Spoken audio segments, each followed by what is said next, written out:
onde nós vamos falar a respeito de como ter uma alimentação equilibrada. E aí vem aquela pergunta, mas o que é uma alimentação equilibrada? O que significa isso? E é isso que nós vamos responder hoje. Vamos começar fazendo um gancho com a última live que nós fizemos a respeito de mentalidade, onde uma das coisas que eu falei é diferente você comer por compulsão alimentar de você comer simplesmente porque o seu corpo precisa. Uma alimentação equilibrada é aquilo que tem os nutrientes que o nosso corpo precisa. E o que são os nutrientes? Os nutrientes é aquilo que nós precisamos obter a partir da alimentação e que vão ser importantes para o funcionamento do nosso corpo. E para nós equilibrarmos isso vai depender dos nossos objetivos, do nosso corpo, do que nós queremos a respeito dele, até porque é diferente se você está sedentário, está acima do peso, está diabético, por exemplo, o teu objetivo é diferente de um atleta de alto rendimento.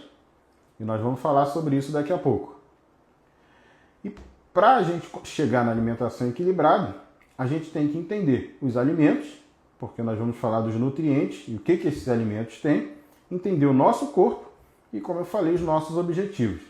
Didaticamente, os nutrientes sempre foram divididos em dois grandes grupos, que são os macronutrientes, que tem esse nome porque são os nutrientes que o nosso corpo precisa em uma quantidade maior. Eles são principalmente os que estão envolvidos na produção de energia, porque o nosso corpo precisa de energia para fazer as atividades. Aí nós temos basicamente carboidratos, proteínas, gorduras. E embora classicamente não esteja classificado entre os macronutrientes, eu gosto de incluir também a água. Por quê? Porque a água é um elemento importantíssimo, o nosso corpo precisa em grande quantidade, embora ela não esteja envolvida diretamente na produção de energia, ela é importante para vários processos do nosso corpo. Cerca de 70% do nosso corpo é composto por água. Então é importante nós estarmos bem hidratados. Ela é envolvida no transporte de substância, o principal elemento do sangue. Dentro das nossas células, ela também vai ser importante no transporte daquelas microsubstâncias que estão ali dentro. O segundo grande grupo são dos micronutrientes, que recebe esse nome porque são os nutrientes que o nosso corpo precisa em uma quantidade menor, mas não menos importante, porque eles também causam problemas sérios quando eles estão em falta. É o caso das vitaminas.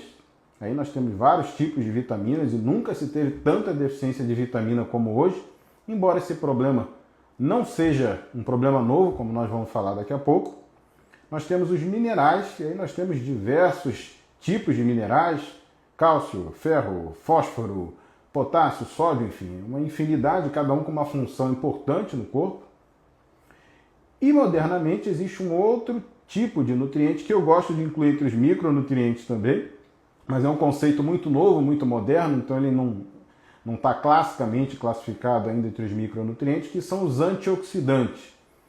E que diabo é isso? O que vem a ser os antioxidantes? Para vocês entenderem isso e a importância deles, é importante entender que o nosso corpo é composto por células. E todos os dias dentro das nossas células ocorrem algumas reações.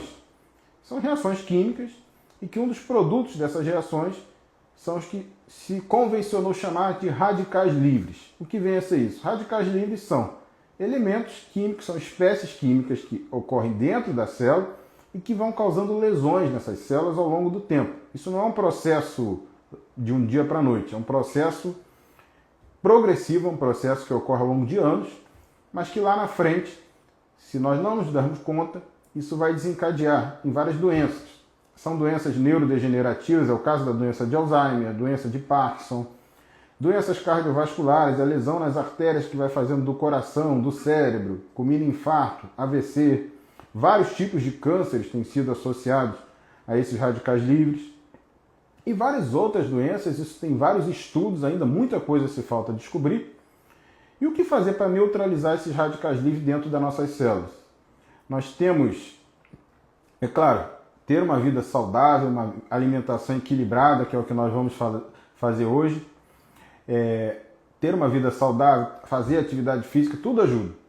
Mas existem também alguns elementos que nós podemos adquirir a partir da alimentação que eles ajudam a neutralizar esses radicais livres. Esses elementos é o que hoje em dia se chama de antioxidantes. É por isso que eu gosto de classificá-los nos micronutrientes. Então, para a gente entender um pouquinho melhor isso, vamos começar falando dos macronutrientes e o mais importante deles e o que mais os diabéticos costumam ter medo, que são os carboidratos. E é importante saber que você não precisa ter medo dos carboidratos. O carboidrato é a principal molécula envolvida na produção de energia do nosso corpo. Então, é importante você ingerir carboidrato.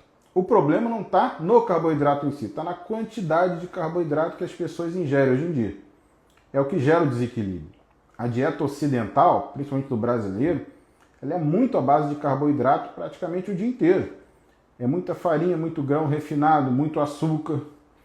E isso vai fazendo com que você consuma carboidrato em excesso, e aí você vai ganhar peso, e isso vai, quem é diabético, vai descontrolar a glicose, vai aumentar a ativação da insulina.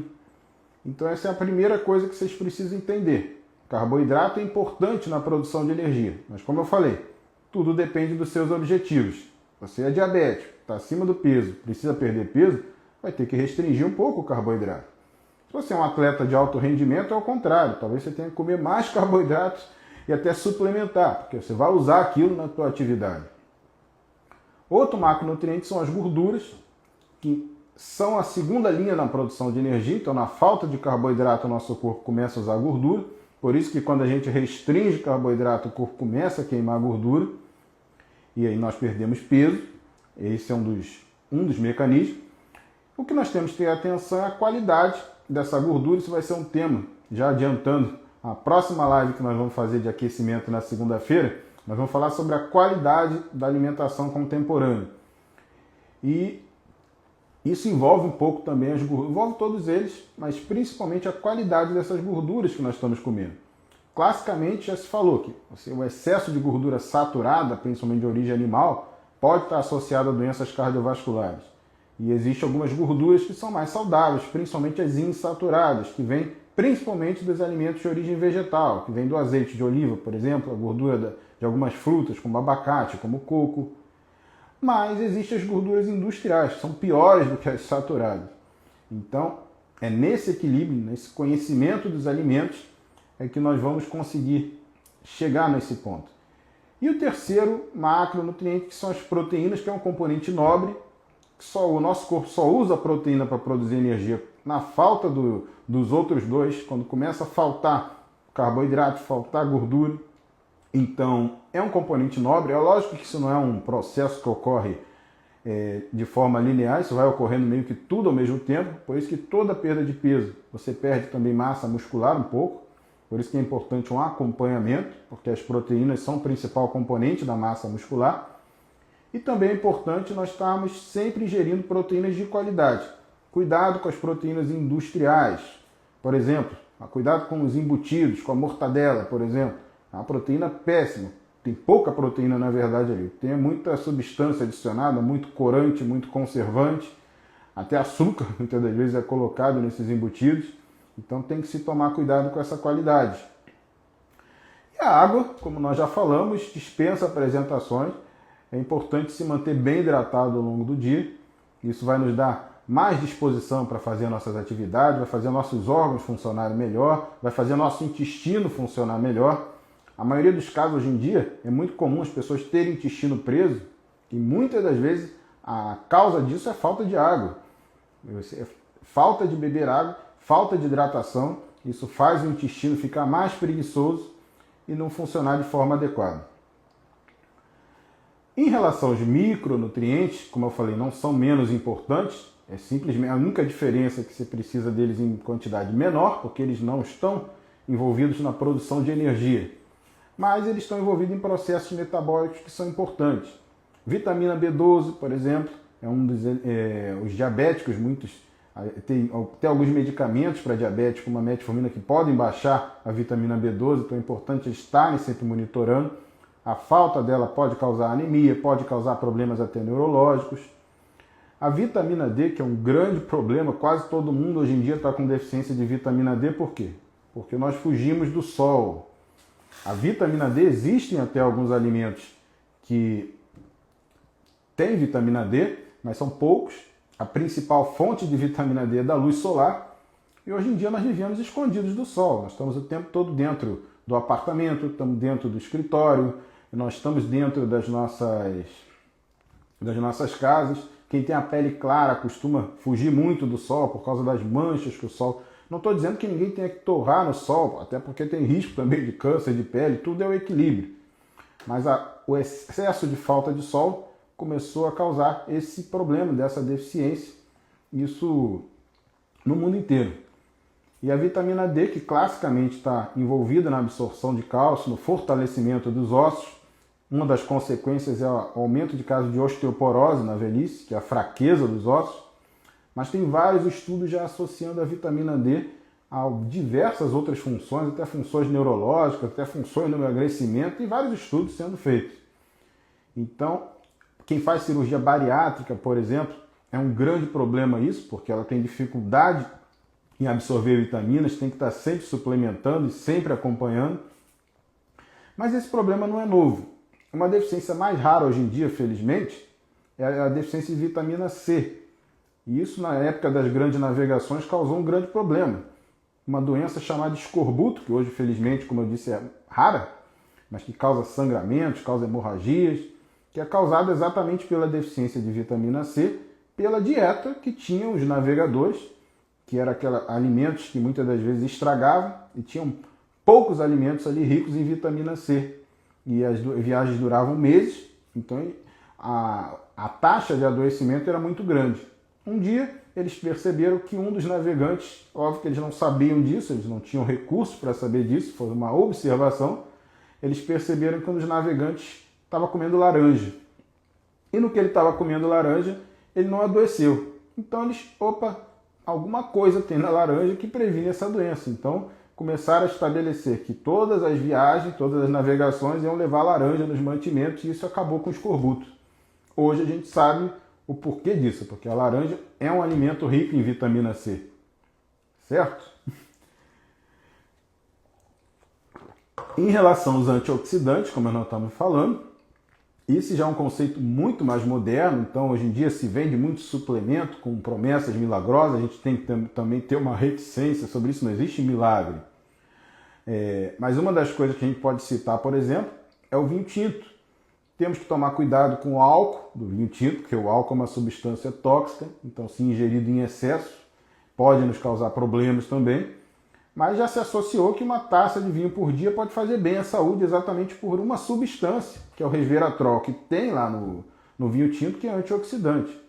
E eles observaram isso principalmente num estudo que foi o paradoxo francês, que eles perceberam que os franceses têm uma dieta rica em gordura e uma incidência baixa de doença cardiovascular. E eles associaram isso porque o alto consumo de vinho pelos franceses. E nós temos vários outros, aqui nós estamos falando por alto, dentro do programa Glucoe nós temos isso com muito mais detalhes também, mas o importante não é ficar decorando cada uma dessas coisas.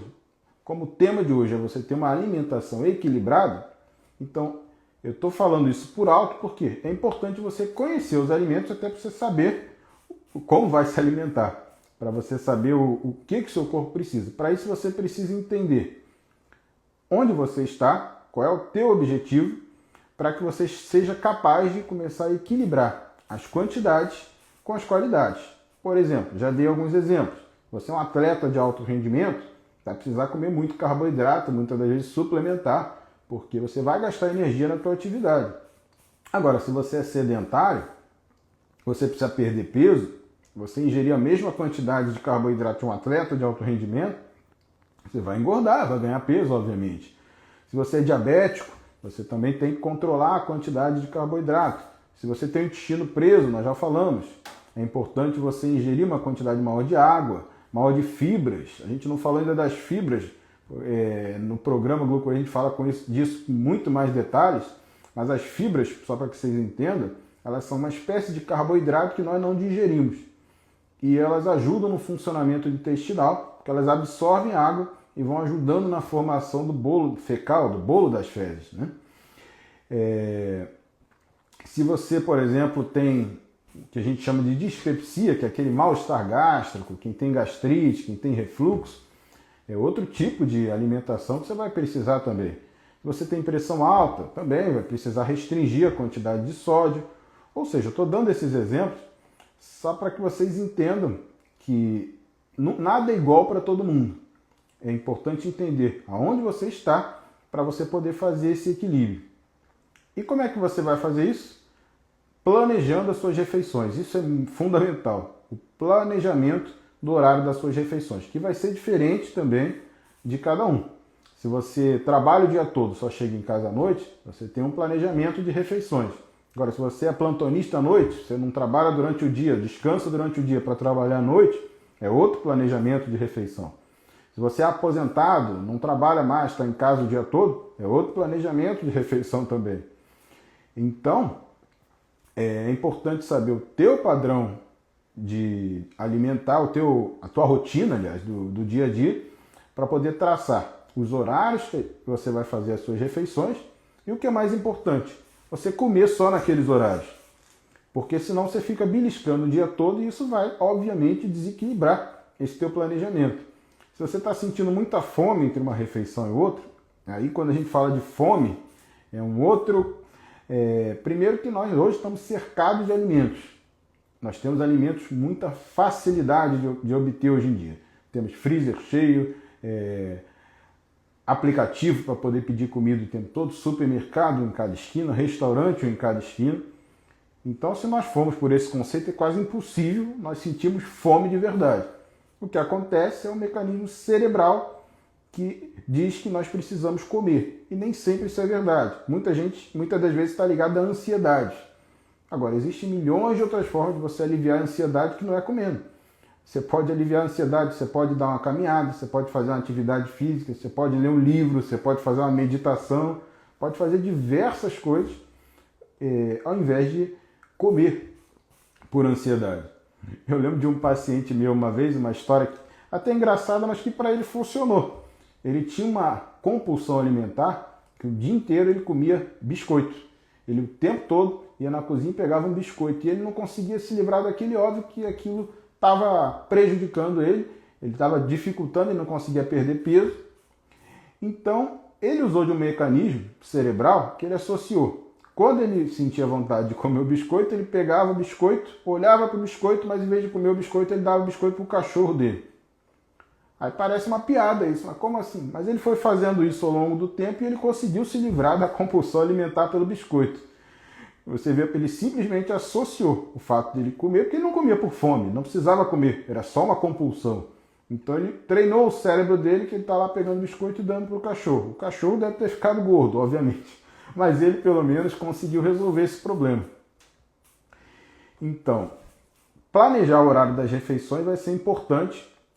Dentro do programa GlucoWay a gente faz esse trabalho. A gente tem alguns exercícios ao final, a gente vai ter algumas aulas onde nós vamos falar sobre os alimentos, as aulas são gravadas e a cada 15 dias a gente faz encontro ao vivo para tirar exatamente essas dúvidas. E no final dessas aulas tem uns exercícios simples que é para que pouco a pouco vocês consigam ir modificando esse hábito, porque não adianta fazer tudo de forma abrupta também. Tudo que se faz de forma abrupta, você acaba desistindo.